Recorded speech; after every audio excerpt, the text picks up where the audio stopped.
Hey everybody, welcome to another Coffee with Max. I'm your host, and this is the Sweet Nectar. Oh, it's so good. Oh, by the way, some of you are asking what coffee I'm drinking, so I thought I'd show you. Today it is Guatemala Huehue Tenango. The roaster is roasted by Jake. They're down in Longmont, and so delicious, highly recommended. Today I want to talk about 3 struggles that I've dealt with as a musician, and I'm sure a lot of you are dealing with too. And it's 3 ways that you are holding yourself back without realizing. So the first thing, making things too difficult on yourself, this relates to practicing.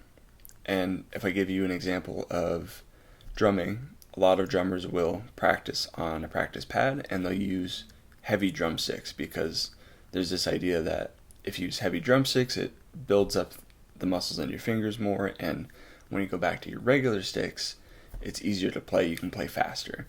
And that's true to some extent, but the hardest part of it is if you're going to make your practice harder than playing a regular show, first of all, you're not going to want to practice as much as you're going to want to play. And when you come back to your normal environment, whether that's your normal drumsticks or a lighter guitar pick or something that's easier for you, which is what you're actually showing people, it's bound to feel uncomfortable because you're used to practicing with the heavier drumsticks. Another example is with songwriting. I notice this a lot in my songwriting is I will make things so complicated because for me it's what keeps it entertaining sometimes. I get kind of bored easily with a couple of chords alternating, but that's not the true essence of songwriting. And so the easier you can make something, especially when you're creating music, to start, the easier you can create something, the easier you can make something, the easier it is to create and to put it out there. So it's cool to have all those fancy chords and stuff, but it's not necessary for it to be a good song. And to put this pressure on yourself of, oh, I need to put in a major 7 chord, or, oh, but did you hear this hiatus coyote progression? It's so cool, I need to do something like that, or Moonchild, or I need to put these jazz chords in this pop song. I was like, no, you really, really don't. And if you listen to most pop songs, they are so dead simple. They're so easy, and they're successful. So if you enjoy writing songs, don't change that for yourself. Just let yourself enjoy writing songs in whatever method you love.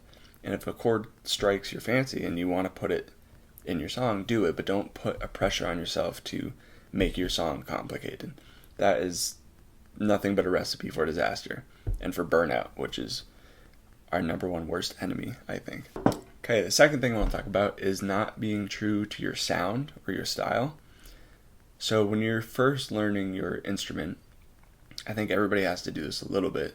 You kind of explore, right? I mean, you've never played anything before, so you dabble in country and you dabble in jazz, you dabble in rock and metal and punk and folk and funk and R&B and hip hop and reggae, and you kind of decide what you love out of those things. There's, again, this pressure that we give ourselves to play things that aren't comfortable for us.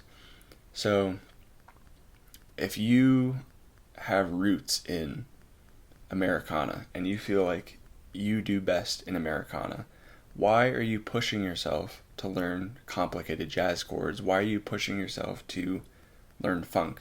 And again, this is the hardest thing. It's okay to stretch and push your boundaries and get outside of your comfort zone, but practice the things you're going to play, right? This one time I was at a gym in Boston at YMCA, and I'll never forget this guy. I forget what training we were doing, but he said, train the way you're going to fight. And that just stuck with me. Since then, it makes so much sense for music.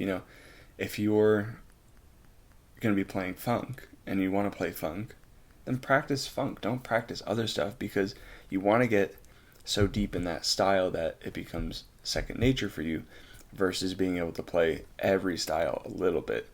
That's not what's going to make you successful as a studio musician or a live gigging musician. You need to pick 2 or 3 that you really love, and not what you think you could play best, but pick the things that you really love to play, and by nature you'll play excellently. You'll play them fluently because you love them. That's just kind of how it works, I think. And it's the difference between brain music and heart music, or head music versus heart music.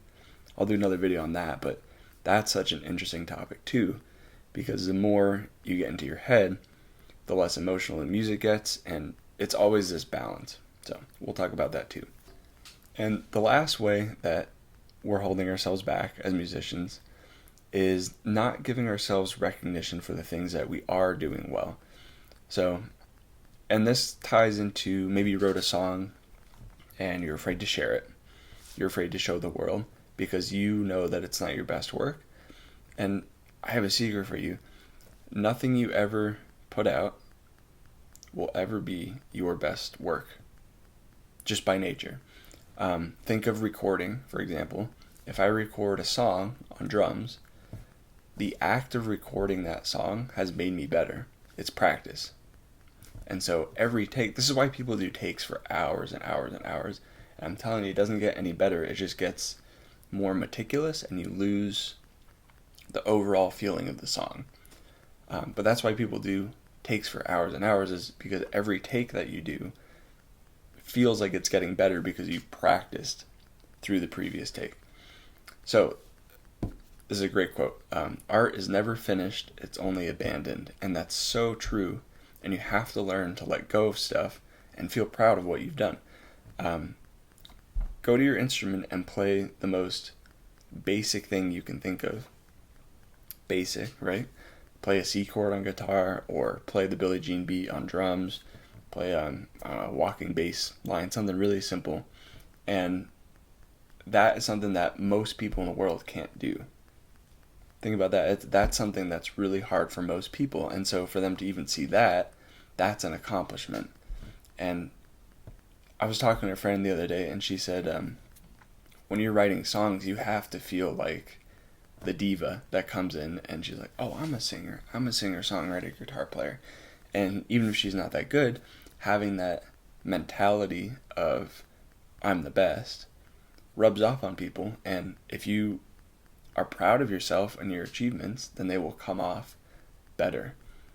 So anyway, those are 3 ways you're holding yourself back. So I hope that's helpful, and thanks for joining again.